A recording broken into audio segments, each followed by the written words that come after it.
This August, we'll be looking at chronic illness. Of all the causes we've looked at so far this year, chronic illness is by far one of the biggest umbrella causes, and that will probably stay true for the rest of the year. By an umbrella cause, I mean that there are several chronic illnesses that we could probably spend an entire month devoted to each one.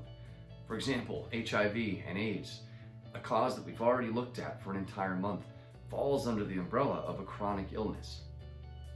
But for this month, we're going to be showing our support and bringing attention to the umbrella as a whole, because what unites these illnesses, what they have in common too often, is misunderstanding and stigma.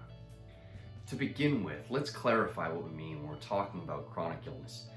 These are illnesses defined by their longevity, the effect they have on a person's daily life, and the lack of a cure.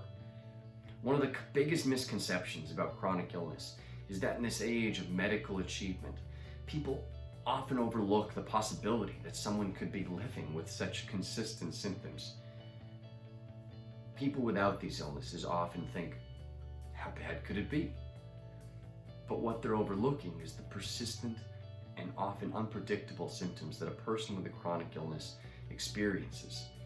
These can include pain, fatigue, nutritional limitations, and digestive complications. And beyond this, people often don't realize that these hidden symptoms don't go away. People with chronic illnesses can simply try to manage them with different therapies and medications. And for a lot of them, visits to the hospital or clinic have to be worked into their routine schedule. One of the other challenges that they face is that for most of these conditions, they come with no observable symptoms. Almost all of them qualify as invisible illnesses. And as a result, their symptoms, and a lot of the time their requests for support, can go overlooked or be dismissed completely by people suspicious of their so-called illness. So for this month, we'll be helping to spread awareness for the whole umbrella of chronic and often invisible diseases. We'll be looking for opportunities to volunteer both our time and our energy to help those with conditions that too often rob them of both their time and their energy.